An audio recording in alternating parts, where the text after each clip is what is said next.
This is the story of the Christmas Angel. Lorelei gazed out her kitchen window. Snow blanketed the ground, holding its own against the rays of weak winter sunlight. Christmas was just a few short days away, but her heart felt as cold as the icicles hanging from her eaves. It's Christmas spirit, she said with a sigh. It's become so commercialized that no one really cares about its true meaning. She was hard-pressed to care herself this year. With both of her parents gone, what was the point? Lorelei was angry with God, yet suddenly felt impressed to pray. Dear God, please help me this Christmas season to understand it. Amen. Lorelei gazed out the window a few minutes more, lost in thought. Once happy Christmas memories flooded her mind, but now they were tinged with sadness. It almost felt as though the memories should have belonged to someone else. Suddenly, Lorelei had the urge to speak with her last remaining family member.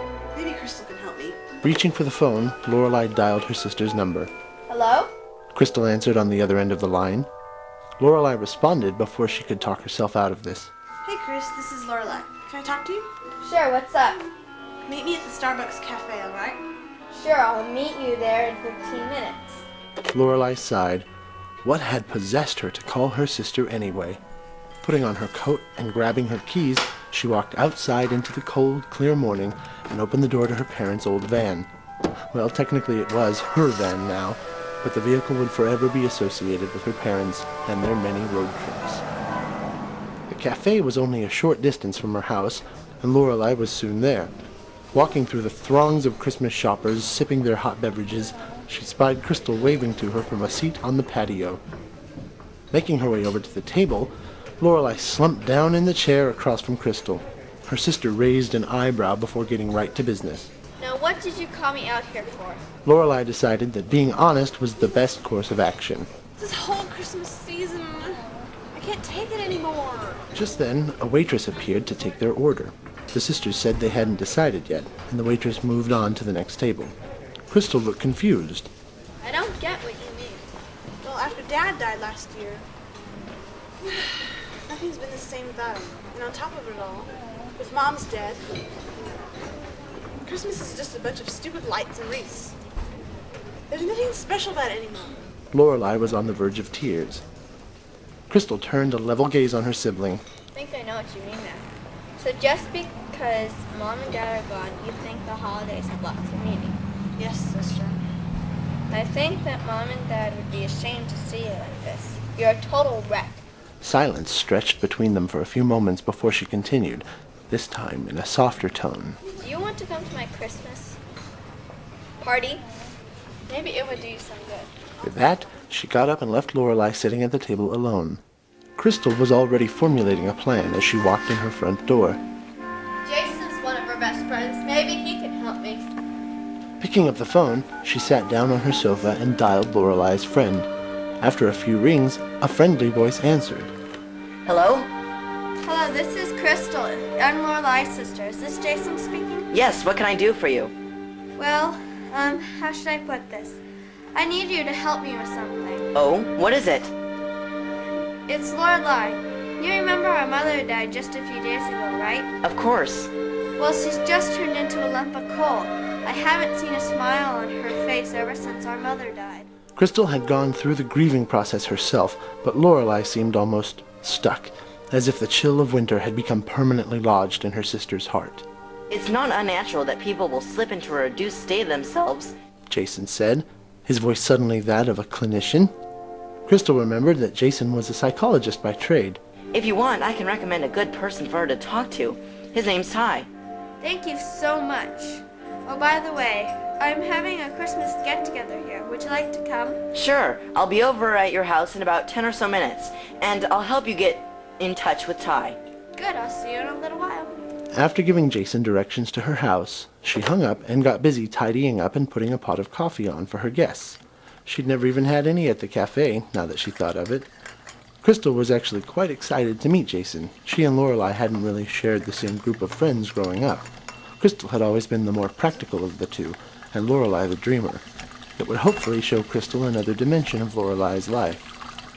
Not long after the coffee finished brewing, her doorbell rang. Answering it, she greeted Jason and showed him inside. They exchanged pleasantries for a bit while Crystal poured the coffee for her guest, and they sat down on the couch. I Thai person can help Lorelai? Crystal asked nervously before taking a sip of her drink. It was one thing to involve Lorelai's friends, but a friend of a friend might be stretching it. Jason thought for a moment. Maybe it all depends on how she responds to him. I don't know that much about him, but from what I've heard, he can really help. For some reason, Jason had a way of taking away her fears about this venture. She handed him the phone, and he murmured a quick thanks before rapidly dialing Ty's number. Ty speaking. Crystal heard a warm voice speaking softly from the phone earpiece. Jason wasted no time in launching in. Yeah, hey, Ty, this is Jason. I have a problem for you. And so you see, Lorelai has this... Lorelai walked through the mall with her best friend Julia. They had known each other for years, ever since their parents had enrolled them in the same music classes, and the bubbly girl's personality was usually just what Lorelai needed to bring herself out of a funk. Actually, when Julia had invited her to do a little Christmas shopping earlier, Lorelai's initial answer was going to be a lame excuse. She really hadn't felt up to facing Christmas commercialism in its temple. But Crystal's words had stuck with her in the days following their conversation at the cafe. In many ways, Lorelai could see her parents hoping for a joyous holiday for their daughter. So against her initial intentions, Lorelai had gone shopping with Julia. And the truth was, she actually felt a little better. The girls had stopped by Julia's place to drop off the mountain of presents that they had bought, and to grab a quick hot drink to warm up from the snowy weather outside. While they chatted and sipped their cocoa, Lorelai told Julia about her conversation with Crystal. So that's it? Julia exclaimed. I've been wondering why you've been acting so strange lately. I feel awful. I think my sister's right. Maybe I should go to her Christmas party. It'd do me some good. Do you think so, Julia? Julia blew across the top of her hot cocoa, sending swirls of steam billowing out as a thoughtful look crossed her face. Maybe. Depends on if you want to be helped. Do you?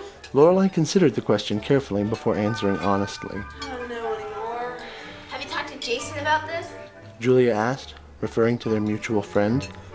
Lorelai nodded. Yes. He said he'd try all he could to help me. But I don't think anyone can anymore. Like I said before, it's ultimately up to you. Julia laid a hand on Lorelai's shoulder before giving her best friend a radiant smile. Crystal was excited. Jason had finally gotten a hold of his friend Ty and set up a meeting between the three of them to see if he could truly help Lorelai. Ty was on his way to her house at this very moment, where she and Jason eagerly awaited his arrival.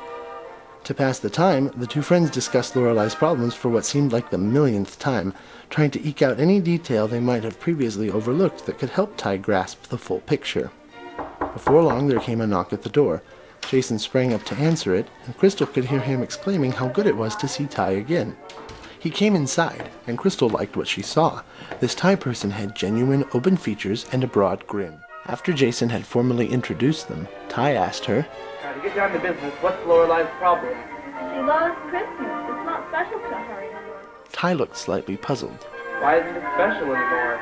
Our father died a year ago, and our mother died just a couple days ago. I think she feels since there really isn't anyone to go to anymore, she feels lost, afraid. Who knows? A thoughtful look passed across Ty's face as he seemed to weigh what he had heard so far with what Crystal and Jason had told him over the phone. We considered a Christmas party with all your friends? Yes, in fact, we already have one planned today. Well, I guess the only thing I can do is talk to her. The trio left it at that for the time being, and Crystal pressed Jason and Ty into helping her finish decorating for the party that evening. Julia came over a little later, helping Crystal in the kitchen to finish the appetizers and make a batch of her signature fudge. The group was gathered in the living room around the Christmas tree, where Crystal was stringing popcorn and cranberries and putting the finishing touches on. Melodies from the Nutcracker Ballet floated in the background. Jason and Lorelai had gone together several years prior, and he had remembered it was some of her favorite holiday music. Where should I hang this last ornament, Julia? Crystal asked, holding a golden bauble in her hand. Julia looked for a spot on the tree that wasn't already crammed with ornaments. How about over there by the red cardinal? She said, pointing to a homespun yarn bird. As she carefully set it on the branch, the doorbell rang. Julia was closest to the door and opened it, revealing Lorelai. Hi. Come in. Lorelai, glad you made it. Thanks for having me in. Think nothing of it. Anyway, there's someone I want you to meet. This is Ty. He's one of Julia and Jason's friends. It's a pleasure to meet you. I've heard so much about you. Thank you. After a small, awkward pause, Julia chimed in. I'll go get the hot chocolate. Cake, anyone? Yay! Hey, Lorelai, why don't you come help me? Okay. Lorelai felt glad now that she was here at the party. Earlier she had been dreading coming, thinking of any excuse to get out of what was sure to be an uncomfortable, tiring evening. But she couldn't help but crack a little smile as she heard the laughs of her sister and Jason, since when had they gotten so close? And the smooth voice of Ty in the other room. Julia kept up a constant stream of chatter as she poured the cups of hot chocolate, and Lorelai cut the fudge into bite-sized squares. What's up? You look a little happier tonight. She said, setting the steaming mugs on a tray with napkins. Yeah, well, I guess I'm trying to act happier. It is Christmas. Julia smiled as she picked up her tray. Yeah, that's true. I understand. They carried the food into the other room and passed it around, enjoying the conversation for a bit. Lorelai felt the first spark of true happiness in months being with her family and friends. Ty got up from the table. I think I'll go out and get some air. On an impulse, Lorelai got up herself. I'll go with you. The pair walked out into Crystal's backyard, leaving light footprints in the dusting of snow on the ground. It was chilly, and the stars were just beginning to appear in the twilight sky. Lorelai thought of another star, many years ago. Almost as though he could tell what she was thinking, Ty said. Nice night, isn't it? I guess. She answered, snapping back to reality. A smirk pulled at the corners of Ty's mouth. Quiet type, aren't you? Well, it doesn't really matter. See, I need you to help me with something. I can't stand Christmas. All the lights, decorations, etc. It's become so commercialized. He was looking straight into her eyes, but it felt as if he could have suddenly been looking into her soul. Lorelai suddenly felt a need to speak out. That's not true. Christmas is to be time with friends and family, to be joyful. She turned away from Ty, tears stinging the corners of her eyes. At that moment, Lorelai realized this was just how she had been acting. She now knew that Christmas didn't just dwell on one or two people, but on the joy of being together with friends and family, making memories to share for your entire lives. She was blessed to have people in her life who loved her and silently vowed to carry the spirit of Christmas in her heart all through the year. Snow had just started falling again. Tiny flakes floated lazily down and swirled around her feet. As she turned around to thank Ty for helping her to see things a little more clearly, he was gone, with only a few shimmering snowflakes to mark where he had stood just a moment before. No footprints led away from where he had been, and his tracks leading out slowly faded from her sight amid the falling snow. Lorelai's tears fell freely then as she simply looked to the heavens and whispered,